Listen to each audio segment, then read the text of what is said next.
వజ్ర సంకల్పం రచన శాతవాహన గారు. చదువుతున్నది దేవి. 13వ ఎపిసోడు. నగ్నదేవత లోపలికొస్తూనే ఆందోళనగా అన్నాడు వజ్రపాణి. అప్పటికి అతనికి తనున్న పరిస్థితి బాగా అవగతమైంది. వజ్రాల గనులు శత్రువుల హస్తగతమైన మరుక్షణం తన నడుము విరిగిపోయింది అని అర్థం చేసుకోవడానికి అతనికి చాలాసేపు పట్టింది. నగ్నదేవత మరోసారి ఆందోళనగా పిలిచాడు వజ్రపాణి. నగ్నదేవత నెమ్మదిగా కళ్ళు తెరిచింది. వజ్రపాణి ఏదో అనబోయాడు. నగ్నదేవత అతన్ని వారించింది.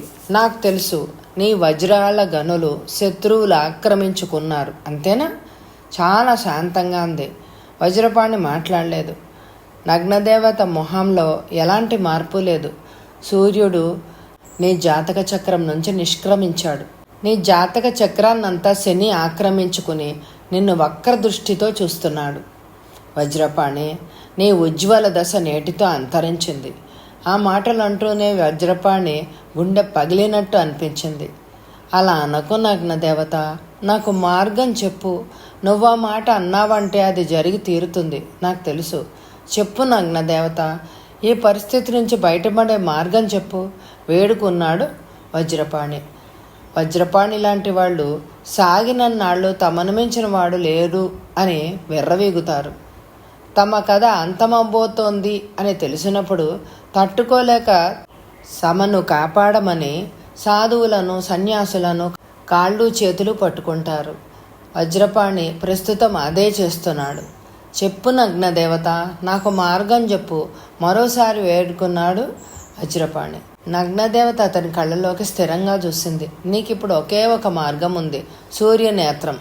సూర్యనేత్రం నీ దగ్గర ఉన్నంతసేపు ఎవ్వరూ నిన్నేమీ చేయలేరు. ఇలా వచ్చి కూర్చో అంది. వజ్రపాణి చప్పున ఆమె పక్కనే కూర్చున్నాడు. పింకీ కూడా అప్రయత్నంగా తన పక్కనే కూర్చుంది. సూర్యనేత్రం పేరు వింటూనే ఆమె గుండె విచిత్రంగా స్పందించనారంభించింది.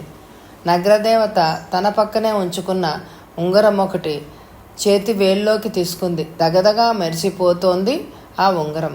వజ్రపాణి ఆ ఉంగరాన్ని కొద్ది క్షణాలు కళ్ళప్పగించి చూశాడు. ఇలాంటి క్షణం వస్తుందని ఈ ఉంగరాన్ని నీకోసమే దాచి ఉంచాను. ఈ ఉంగరాన్ని నీ వేలికి తొడుక్కో.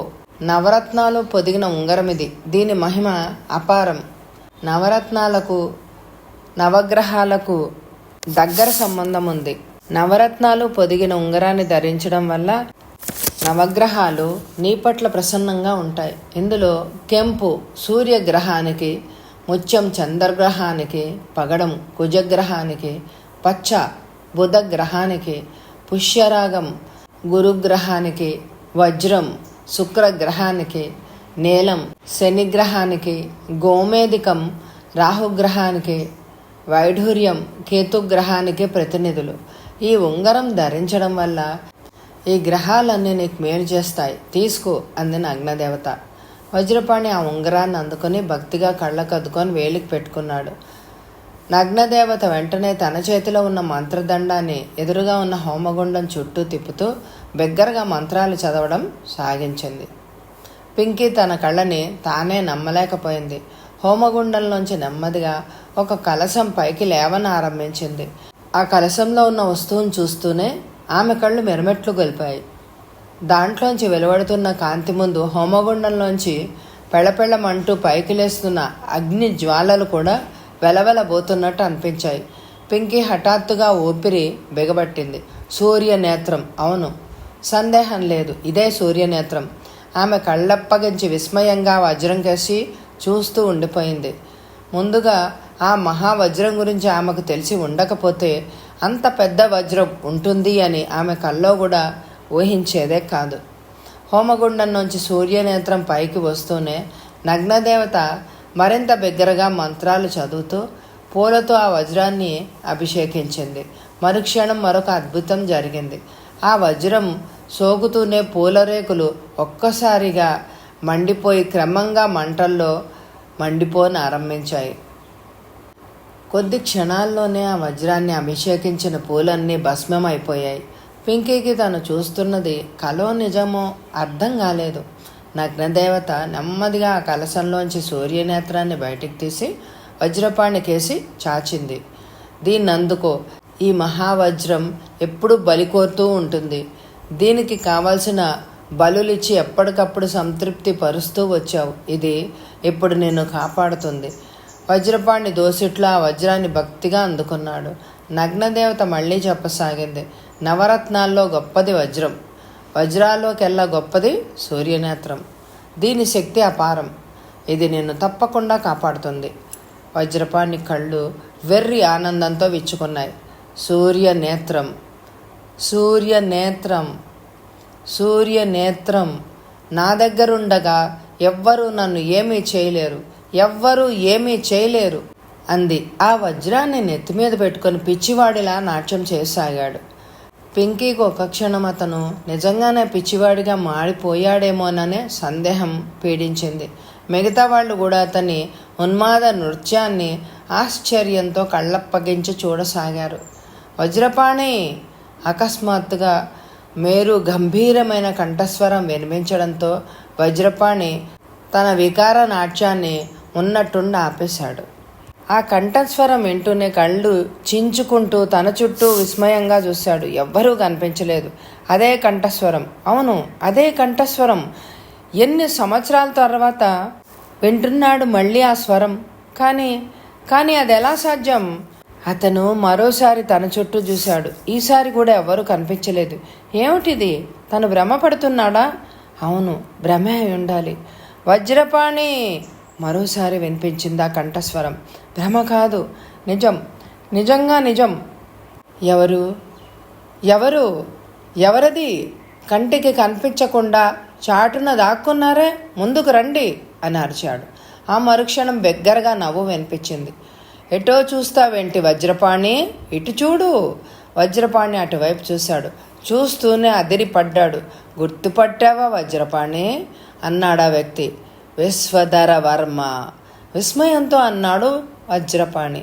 అవును, బాగా గుర్తుపట్టావు వజ్రపాణి, విశ్వధర వర్మనే. నువ్వు ఇంకా బ్రతికే ఉన్నావా? ఏం ఆశ్చర్యంగా ఉందా?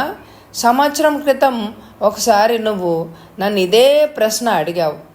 అలాగే సంవత్సరాల క్రితం ఒకసారి ఆ వజ్రాన్ని నెత్తిమీద పెట్టుకుని ఇదే విధంగా వెర్రివాడిలాగా ఉన్మాద నృత్యం చేశావు. ఆనాడు ఒకరి సర్వనాశనం జరిగింది. ఈనాడు ఒకరి సర్వనాశనం జరుగుతుంది. కాకపోతే ఆ ఒకరు ఈ ఒకరు కాదు. నాటకంలో పాత్రలు మారిపోయాయి వజ్రపాణి. ఆనాడు నా వంతు, ఈనాడు నీ వంతు. వజ్రపాణి ఒక పెట్టున బిగ్గరగా నవ్వాడు. ఇంకా కలగంటూనే ఉన్నావా విశ్వధర వర్మ? వ్యంగ్యంగా అన్నాడు. కాదు, ఇది కల కాదు వజ్రపాణి, వాస్తవం, పచ్చి వాస్తవం. ఒకనాడు నా ప్రాణాలు నీ గుప్పెట్లో పెట్టుకున్నావు. ఈనాడు నీ ప్రాణాలు నా గుప్పెట్లో ఉన్నాయి. నమ్మశక్యం కావడం లేదు కదూ అంటూ విశ్వధర వర్మ గట్టిగా చప్పట్లు జరిచి శక్తి అని బిగ్గరగా కేక పెట్టి పిలిచాడు. ఆయన కేకతో హాలు దద్దరిల్లిపోయింది. ఆ మరుక్షణంలో హాల్లో మెరుపు మెరిసినట్లయింది. నెమ్మదిగా ఒక్కొక్క అడుగే వేసుకుంటూ ఆ హాల్లో అడుగుపెట్టాడు శక్తిధర్. అతన్ని చూస్తూనే వజ్రపాణి అదిరిపడ్డాడు. పులిరాజు. అతని నోటి వెంట అప్రయత్నంగా వెలువడింది ఆ మాట. విశ్వధర వర్మ మరొకసారి బిగ్గరగా నవ్వాడు. కాదు వజ్రపాణి, పులిరాజు కాదు, నా రక్తం, నా సంతానం, నా మనవడు శక్తిధర్. వజ్రపాణి తల మీద పిడుగుపడ్డట్టు అయింది. అంటే ఇంకా అర్థం కాలేదా వజ్రపాణి? నా సంతానం చేతిలోనే నీ సర్వనాశనం జరగబోతోంది కాదు, జరిగిపోయింది. నీ వజ్రాల గనులన్నీ నా హస్తగతం అయిపోయాయి వజ్రపాణి. నా మనవడు అది సాధించాడు. ఈసారి వజ్రపాణి బిగ్గరగా నవ్వాడు. వజ్రాల గనులు నీ హస్తగతం అయితేనే విశ్వధర వర్మ, ఈ దేశాన్నంతా కొనగల మహాసంపద నా దగ్గరుంది. దాంతో ఈ దేశాన్ని కూల్చి నేనే నియంతనైపోతాను. నువ్వు నీ మనవడు నన్నేమీ చేయలేరు. విశ్వధర వర్మ వెక్కిరింపుగా నవ్వాడు. అది నీ బ్రహ్మ వజ్రపాణి. ఈ దేశానికి నువ్వు నియంతవి కావడం కల్ల. ఆ విషయంలో నీకు సహాయం చేస్తానన్న ఈ అమ్మాయి ఎవరనుకున్నావు? నువ్వు ఊహించినట్టు ఈమె యువరాణి జ్యోతిర్మయి దేవి కాదు, సిబిఐ ఆఫీసర్ జ్యోతిర్మయి. ముద్దు పేరు పింకీ. వజ్రపాణి చప్పున ఒక్క అడుగు వెనక్కి వేసి పింకీ వైపు ఆశ్చర్యంగా చూశాడు.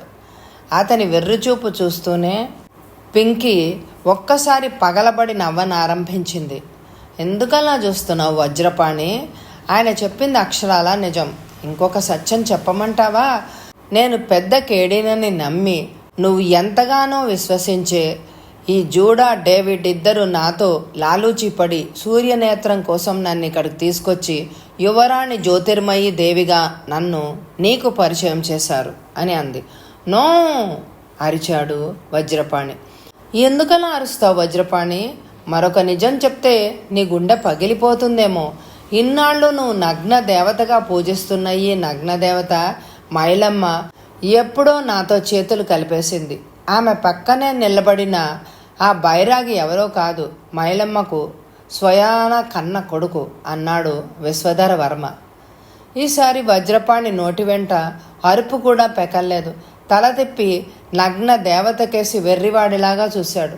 నగ్నదేవత ఒక్కసారిగా తల పైకెగరేసింది.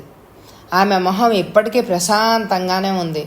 విశ్వధర వర్మ చెప్తున్నది నిజమేనని ఆమె ముఖ కవళికలే చెప్తున్నాయి. ఊహించని పరిస్థితికి పింకీ, శక్తిధర్లు ఇద్దరు కూడా ఆశ్చర్యపోయారు. బాబా, నమ్మశక్యం కానట్టు చూశాడు శక్తిధర్. విశ్వధర వర్మ తలూపాడు. అవును శక్తి, ఈ నగ్న దేవత మైలమ్మ భర్త ఒకప్పుడు చక్రపాణి దగ్గరే పనిచేసేవాడు. ఒక అమూల్య వజ్రంతో తప్పించుకుని పారిపోవాలని చూసినప్పుడు వజ్రపాణి అతన్ని చిత్రవధ చేసి చంపాడు. మైలమ్మ అడ్డుపడింది. వజ్రపాణి ఆమెను నిర్దాక్షిణ్యంగా చెరిచి అన్న పానీయాలు లేకుండా ఒక చీకటి కొట్లో పడేశాడు. తన భర్తని వజ్రపాణి చంపినప్పుడు అతని అంతం కళ్ళారా చూస్తానని మైలమ్మ శపథం చేసింది. ఆ శపథం నెరవేర్చుకోవడానికి ఆమెకు ప్రాణాలతో ఉండడం అవసరమైంది. అందుకే ఆ చీకటి కొట్లో తిరుగుతున్న బొద్దింకల్ని, సాలీళ్లని తిని కొన్నాళ్లు ప్రాణాలు నిలుపుకుంది. చీకటి కొట్లో ఆమె గడిపిన కొద్ది రోజులు ఆమెను మరీ పిచ్చిదానిలాగా చేసేశాయి. వజ్రపాణి మీద పగ ప్రతి క్షణానికి ఉధృతమైపోసాగింది. చివరికి ఆ చీకటి కొట్లోంచి ఎలాగో బయటపడి ఎవ్వరికీ కనిపించకుండా అదృశ్యమైపోయింది. ఆ తర్వాత కొన్ని సంవత్సరాలకు హఠాత్తుగా నగ్న దేవత రూపంలో మణిపురంలో అవతరించింది. ఆమెనెవరూ గుర్తించలేకపోయారు. ఆమె స్వరూపంలో భయంకరమైన మార్పులు సంభవించాయి. తానొక దేవతగా వజ్రపాణిని నమ్మించి అతని హవేలీలో ఆశ్రయం సంపాదించింది. తన కొడుకు బైరాగిని వజ్రపాణి కుడిభుజంగా చేసింది. వజ్రపాణి మీద పగ సాధించడం అంత సులభం కాదని ఆమెకి తెలుసు. అందుకే అవకాశం కోసం ఈ రోజు దాకా ఎదురుచూసింది. ఈ క్షణం వరకు అతన్ని నమ్మిస్తూనే ఉంది. ఈ నగ్నదేవత ఎవరో తెలుసుకోవడానికి నేను చాలా కాలం ప్రయత్నించాను. చివరకు తెలుసుకోగలిగాను. ఆ తర్వాత ఆమెను కలుసుకుని ఆమె గురించి నాకు తెలిసిన నిజాలన్నీ చెప్పేశాను. నాతో సహకరించడానికి అంగీకరించింది అంటూ విశ్వధర వర్మ వజ్రపాణి కేసు చూశాడు. జగన్నాథరావు గుర్తున్నాడా వజ్రపాణి? అతనే నగ్న దేవత భర్త. ఇప్పటికైనా తెలుసుకున్నావా? ఈ క్షణంలో నువ్వు పూర్తిగా శత్రువుల మధ్య నిలబడి ఉన్నావు అని అన్నాడు. వజ్రపాణి నోట వెంట మాట పెగల్లేదు. అతని కాళ్ళు నేలలో కూరుకుపోయినట్లుగా ఉన్నాయి. విశ్వధర వర్మ అతని కేసి గంభీరంగా చూశాడు. అప్పుడే ఏమైంది వజ్రపాణి? ఈసారి నేను చెప్పబోయే నిజం వింటే నీ గుండె పగిలిపోతుంది. చెప్పమంటావా అన్నాడు పూర్తి చేస్తున్నట్లు. ఇంతకంటే ఏం చెప్తావు విశ్వధర వర్మ? ఏం చెప్పగలవు? అతని గొంతు హీనంగా ధ్వనించింది. ఆ మాత్రానికే అంత నీరసపడిపోతే ఇక అసలు విషయం తెలుసుకున్నప్పుడు నిశ్చయంగా నీ గుండె పగిలిపోతుంది. ఈ సంగతి విని తట్టుకోగలిగితే తట్టుకో వజ్రపాణి. వజ్రపాణి ఆయనకేసి ఆశ్చర్యంగా చూస్తున్నాడు. నువ్వింకా నీ దగ్గర ఉందనుకుంటున్న సంపద నీ దగ్గర లేదు వజ్రపాణి. అది అప్పుడే నా హస్తగతం అయిపోయింది. ఇప్పుడు నీ భాండాగారంలో ఉన్న వజ్రాలేవి అసలు వజ్రాలు కావు, క్యూబిక్ జర్కోనియా. వాట్? గొంతు చించుకొని అరిచాడు వజ్రపాణి. అవును వజ్రపాణి, ఇది అక్షరాల నిజం. నగ్న దేవత సహాయంతో నేను ఈ హవేలీలోనున్న అసలు సిసలైన వజ్రాలన్నీ ఎప్పుడో నా స్థావరానికి తరలించేశాను. ఇప్పుడు నీ దగ్గరున్నవి మా శక్తిధర వర్మ సృష్టించిన క్యూబిక్ జర్కోనియా, కేవలం మానవ నిర్మిత వజ్రాలు అన్నాడు విశ్వధర వర్మ. అబద్ధం అరిచాడు వజ్రపాణి. నువ్వు అబద్ధం చెప్తున్నావు విశ్వధర వర్మ. నా హవేలీ నుంచి వజ్రాలు ఎవ్వరూ తరలించలేరు. అది నీ వెర్రి. నువ్వు సాధ్యం కాదనుకున్న విషయాలన్నీ నేను నగ్నదేవత సహాయంతో ఎప్పుడో సుసాధ్యం చేసేసాను. వజ్రపాణికి తల గిర్రున తిరిగిపోతోంది. ఎవరక్కడ? బెగ్గరగా చప్పట్లు చరుస్తూ వెర్రిగా అరిచాడు. ఎంత వెర్రివాడివి వజ్రపాణి! నీ పిలుపు విని నీ మనుషులు వస్తారని అనుకున్నావా? వజ్రకాయుడైన నా మనవడు ఎప్పుడో వాళ్లకు సమాధానం చెప్పాడు. ప్రస్తుతం నీ అనుచరులంతా నా బందీలు. నీ చుట్టూ ఉచ్చు బలంగా బిగుసుకుపోయింది వజ్రపాణి. అటు చూడు అన్నాడు విశ్వధర వర్మ. వజ్రపాణి చటుక్కున తలపైకెత్తి తన చుట్టూ చూశాడు. చేతుల్లో ఈటెలతో ఆటవికులందరూ అప్పటికే ఆ హవేలీని ఆక్రమించేసుకున్నారు. వజ్రపాణి హఠాత్తుగా పగలబడి నవ్వాడు. ఆ హాలు దద్దరిల్లిపోయేలాగా అలా నవ్వుతూనే ఉన్నాడు. ఎవ్వరూ నన్నేమీ చేయలేరు, ఎవ్వరూ నన్నేమీ చేయలేరు. వజ్రపాణి అజేయుడు. సూర్యనేత్రం నా దగ్గర ఉన్నంత వరకు నువ్వే కాదు విశ్వధర వర్మ, నన్ను దేవుడు కూడా ఏమీ చేయలేడు అంటూ గుండెలు అవిసిపోయేలాగా పగలబడి నవ్వుతూనే ఉన్నాడు. అలా అక్కడే పొరపాటు పడ్డావు వజ్రపాణి. పింకీ స్వరం హఠాత్తుగా వినిపించింది. వజ్రపాణి చటుక్కున నవ్వు ఆపేసి ఆమెకేసి ఆశ్చర్యంగా చూశాడు. నీ చేతుల్లో ఉన్న సూర్యనేత్రం అసలైన సూర్యనేత్రం కాదు. అసలైన సూర్యనేత్రం నా చేతుల్లో ఉంది. ఇటు చూడు అంటూ పింకీ తన చెయ్యి ముందుకు చాచింది. ఆ మరుక్షణం విశ్వధర వర్మతో సహా ఆ హాల్లో ఉన్న వాళ్ళందరూ ఆశ్చర్యపోయారు. ఆమె చేతిలో కూడా సరిగ్గా సూర్యనేత్రం లాగే ఉన్న మరొక వజ్రం దగదగా మెరిసిపోతోంది. వజ్రపాణి పింకీ చేతుల్లో ఉన్న వజ్రాన్ని కళ్ళప్పగించి చూశాడు. ఆ తర్వాత తన చేతిలో ఉన్న వజ్రాన్ని కూడా చూసుకున్నాడు. హఠాత్తుగా అతనికి మతి పోయినట్టు అనిపించింది. ఇందులో అంత ఆశ్చర్యపడాల్సింది ఏమీ లేదు వజ్రపాణి. ఇదే అసలైన సూర్యనేత్రం. కావలిస్తే చూడు అంటూ పింకీ కింద పడి ఉన్న కొన్ని పూల రేకుల్ని తీసి తన చేతిలో ఉన్న వజ్రాన్ని నేల మీద పెట్టి పూలరేకులు దాని మీద వేసింది. వెంటనే పూలరేకులు తగలబడిపోయాయి. నో అరిచాడు వజ్రపాణి. గబుక్కున కొన్ని పూలరేకులు పైకెత్తి తన చేతిలో ఉన్న వజ్రం మీద పడేశాడు. ఏమీ కాలేదు. వజ్రం చల్లగా ఉంది. చెప్పాను కదా వజ్రపాణి, అది సూర్యనేత్రం కాదు. నా చేతిలో ఉన్నదే అసలైన సూర్యనేత్రం. నీ చేతిలో ఉన్నది క్యూబిక్ జర్కోనియా. శక్తిధర్ నాకు కానుకగా ఒక పెద్ద ముడి వజ్రం పంపించాడు. దాన్ని సాన పెట్టించి జూడా చెప్పిన వివరాల ఆధారంగా అచ్చంగా సూర్యనేత్రాల్ని పోలిన వజ్రాన్ని తయారు చేయించాను. ఇందాక నగ్నదేవత పూజ చేస్తున్నప్పుడు తెలివిగా మీకెవ్వరికీ తెలియకుండా వజ్రాన్ని మార్చేశాను అంది పింకీ. You devil! వజ్రపాణి పిచ్చి కోపంతో తన చేతిలోని వజ్రాన్ని నేలకేసి విసిరికొట్టాడు. పాపం, సూర్యనేత్రాన్ని పోగొట్టుకునేసరికి నీకు పిచ్చెక్కినట్లుగా ఉంది కదూ వజ్రపాణి. పోనీ ఇన్ని చావు దెబ్బలు తిన్న నీకు చిన్న సహాయం చేస్తాను. నీ వజ్రం నీకు తిరిగి ఇచ్చేస్తాను. ఇదిగో సూర్యనేత్రం తీసుకో అంది చేయిజాచి. పింకీ హెచ్చరించాడు శక్తిధర్. ఆమె అతన్ని హెచ్చరిక పట్టించుకోలేదు. చూస్తామే వజ్రపాణి, నీ సూర్యనేత్రం నాకు అవసరం లేదు, నువ్వే తీసుకో అంది. వజ్రపాణి సమ్మోహితుడిలాగా వజ్రం కేసి చూస్తూ ముందుకు కదిలాడు. ఆ మరుక్షణం ఎవరు ఊహించిన సంఘటన జరిగిపోయింది. జూడ పిడుగులాగా వాళ్ల మధ్యకు దూకి ఆమె చేతిలోని వజ్రాన్ని పైకి ఎగరేశాడు. ఏం జరుగుతుందో అక్కడున్న వాళ్ళకి అర్థమయ్యే లోపలే ఆ వజ్రం అతని చేతిలో ఉంది. అతని రెండో చేతిలో రివాల్వర్ మెరిసింది. ఎవరూ కదలడానికి వీల్లేదు. ఈ సూర్యనేత్రం నాది అరిచాడు జూడా.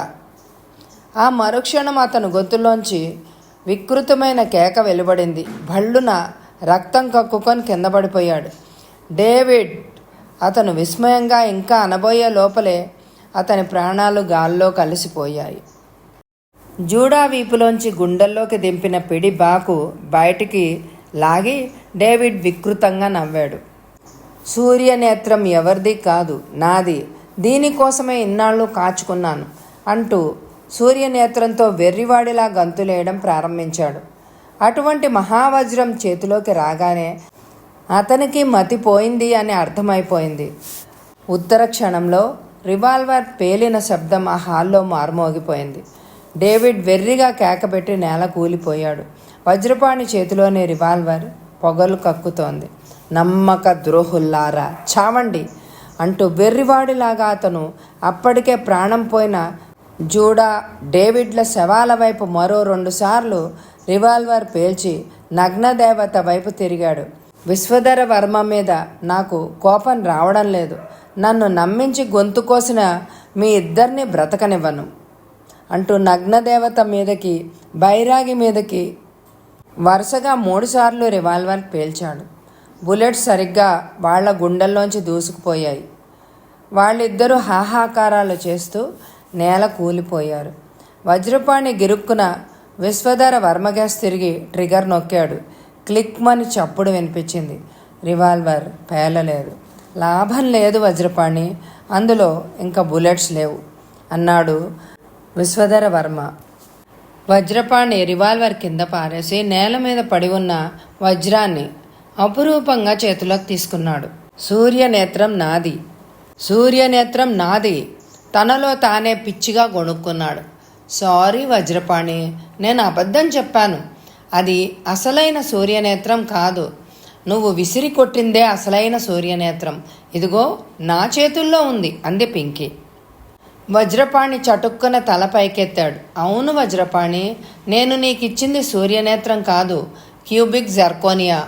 నేను వజ్రాన్ని మార్చనే లేదు. అబద్ధం. ఇది అసలైన సూర్యనేత్రం. పింకీ జాలిగా చూసింది. లేదు వజ్రపాణి, అది అసలు సూర్యనేత్రం కాదు. అసలు సూర్యనేత్రం ఇదే. అసలు సూర్యనేత్రానికి నిజంగా వస్తువుల్ని భస్మం చేసే గుణమే లేదు.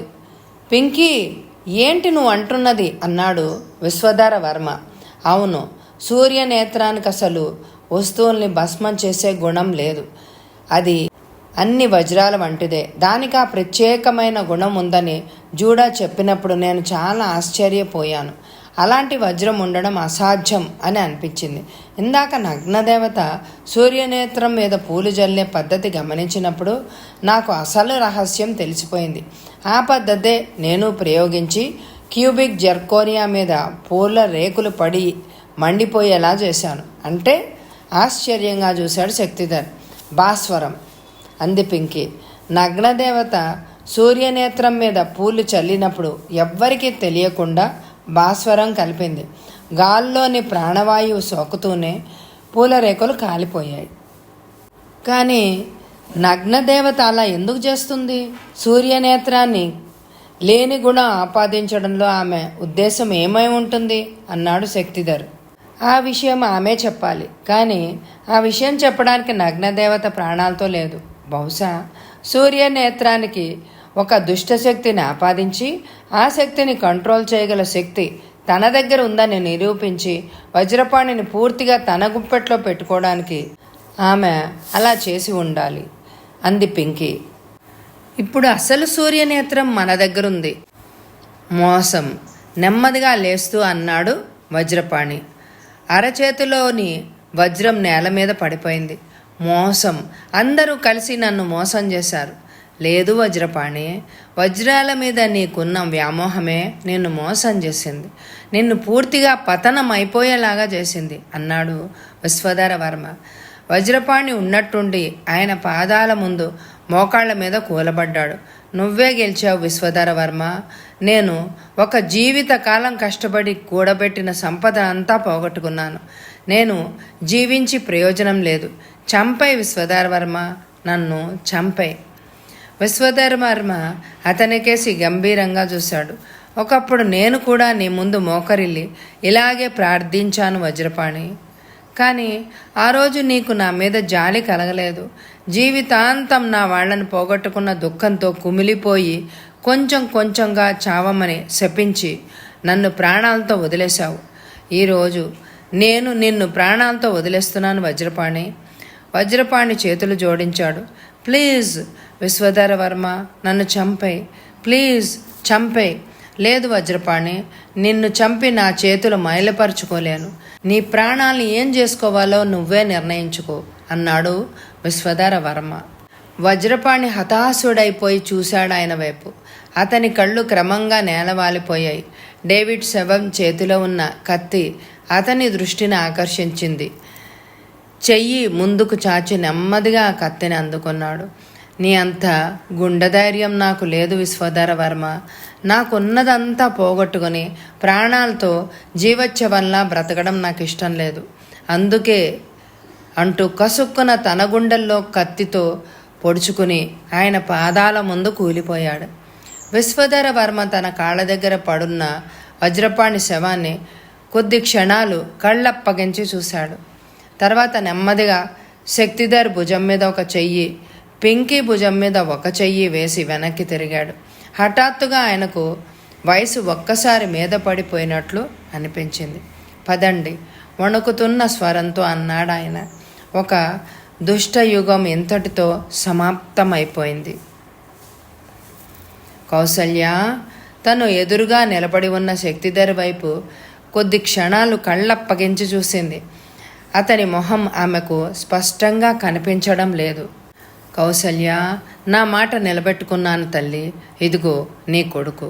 నీకిచ్చిన మాట ప్రకారమే క్షేమంగా తెచ్చి నీకు అప్పగిస్తున్నాను అన్నాడు విశ్వధర వర్మ.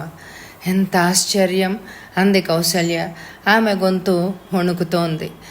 ఎవరినైతే ఒక్కసారి కళ్ళారా చూసుకోవాలని ఇన్నేళ్లు పరితపించిపోయానో, తీరా ఆ ముద్దుల పట్టిని చూసుకునే వేళ్లకు కళ్ళకు కన్నీరు అడ్డుపడిపోతోంది అంటూ శక్తిధర్ నుదుటి మీద ముద్దు పెట్టుకుంది. జీవితంలో మొట్టమొదటిసారిగా శక్తిధర్ కళ్ళల్లోంచి కన్నీరు పొంగింది. అమ్మా అంటూ ఆమె పాదాల మీద వాలిపోయాడు. ఆ అపురూపమైన దృశ్యాన్ని చూస్తున్న వాడల్లా విశ్వధర వర్మ నెమ్మదిగా కన్నీళ్లు తుడుచుకుని బయటకు నడిచాడు. మాస్టారు, జైలర్ సత్యం వీల్చైర్ నడుపుకుంటూ ముందుకొచ్చి ఆయన చేయి పట్టుకున్నాడు. ఎక్కడికి మాస్టారు? నెమ్మదిగా అన్నాడు సత్యం. నా జీవితాశయం నెరవేర్చుకున్నాను. ఇక నా శేష జీవితానికి కావాల్సింది మనశ్శాంతి. అదే వెతుక్కుంటూ బయలుదేరుతున్నాను అన్నాడు విశ్వధర వర్మ. క్షమించండి మాస్టారు, మీకు ఒక రహస్యం చెప్పాలి. విశ్వధర వర్మ అతనికేసి ఆశ్చర్యంగా చూశాడు. రహస్యమా? అవును మాస్టారు, శక్తిధర్ మీ మనవడు కాదు. విశ్వధర వర్మ తల మీద పిడుగు పడ్డట్టయింది. సత్యం, ఏంటి నువ్వు చెప్తుంది? అతి కష్టం మీద గొంతు పెగల్చుకుని అడిగాడు. అవును మాస్టారు, కౌసల్యకు కాన్పు జరిగిన రోజు గుర్తుందా? అదే రోజు నా భార్య కూడా ప్రసవించింది. మగబిడ్డ. కౌసల్య ఆడపిల్లను ప్రసవించింది. మగ పిల్లవాడి మీద మీరు పెట్టుకున్న ఆశలన్నీ కుప్పకూలిపోతే మీరేమైపోతారేమోననే భయం వేసింది. అందుకే హాస్పిటల్లో నర్సును ప్రాధేయపడి బిడ్డల్ని నేనే మార్చేశాను. అంటే అంటే విశ్వధర వర్మ ఇక మాట్లాడలేకపోయాడు. పింకీ మీ మనవరాలు అన్నాడు సత్యం. విశ్వధర వర్మ షాక్ తిన్నవాడిలాగా చూస్తూ ఉండిపోయాడు. నన్ను క్షమిస్తారా మాస్టారు? దీనంగా అడిగాడు సత్యం. విశ్వధర వర్మ తనని తాను నిలదొక్కుకోవడానికి ఒక జీవితకాలపు శ్రమ అనుభవించవలసి వచ్చింది. ఎంత పని చేసావు సత్యం! నాకు మగపిల్లవాడు ఒకటి, ఆడపిల్ల ఒకటి అని అనుకున్నావా? నా సంతానంతో వజ్రపాణిని సర్వనాశనం చేస్తానని నేను శపథం చేశానే తప్ప మగ సంతానంతో అని కాదు. కానీ నువ్వు ఆ పైన మాట్లాడలేకపోయాడు. ఎదురుగా మాతృప్రేమ రూపంలో కనిపిస్తున్న కమనీయ దృశ్యం ఆయన గుండెను చీల్చివేసింది. ఉపసంహారం. సత్యం విశ్వధర వర్మకు చెప్పిన రహస్యం రహస్యంగానే మిగిలిపోయింది. వజ్రపాణి వజ్రాల గనులు ప్రభుత్వ పరమయ్యాయి. సూర్యనేత్రాన్ని రాష్ట్రపతి స్వయంగా ఒక మ్యూజియంలో ఉంచి ప్రారంభోత్సవం చేశారు. ఇక ఒక చిన్న కథ మాత్రం మిగిలిపోయింది. ఆ హోటల్లో బాల్రూమ్ డాన్స్ జోరుగా సాగుతోంది. ఒక జంట చేసిన నృత్యానికి బాల్రూమ్ అంతా చప్పట్లతో మారుమోగింది. హోటల్ మేనేజర్ స్టేజ్ మీదకి వచ్చాడు. లేడీస్ అండ్ జెంటిల్మెన్, ఈ అద్భుతమైన జంట ఇదివరకు కూడా ఈ హోటల్లో షాంపెయిన్ బాటిల్ గెలుచుకున్నారు. ఈసారి కూడా ఒక షాంపెయిన్ బాటిల్ మా హోటల్ తరఫున సగర్వంగా వీళ్లకు ప్రజెంట్ చేస్తున్నాం. షాంపెయిన్ బాటిల్తో పాటు ఒక ప్రత్యేక బహుమతి కూడా వీరికి అందజేస్తున్నాం. ఈ ప్రజెంటేషన్ ఒక అజ్ఞాత వ్యక్తి వీరికి అందించమని మాకు చెప్పారు. స్పెషల్ రిక్వెస్ట్ వల్ల వారి పేరు బయట పెట్టలేకపోతున్నాం. Give him a big hand అంటూ mister and missus Shaktidhar. Ballroom అంతా ఒక్కసారిగా చప్పట్లతో మ్రోగిపోయింది. హోటల్ మేనేజర్ ఒక ప్యాకెట్ శక్తిధర్కి అందించి తను చప్పట్లు చరుస్తున్న పక్కకి జరిగిపోయాడు. ఈ ప్రెజెంటేషన్ ఎవరిచ్చారో నాకు తెలుసు. ఎవరు అని అడిగాడు శక్తిధర్. ప్రభు అంటూ ప్యాకెట్ తెరిచింది పింకీ. తాజ్మహల్. కథ సమాప్తం.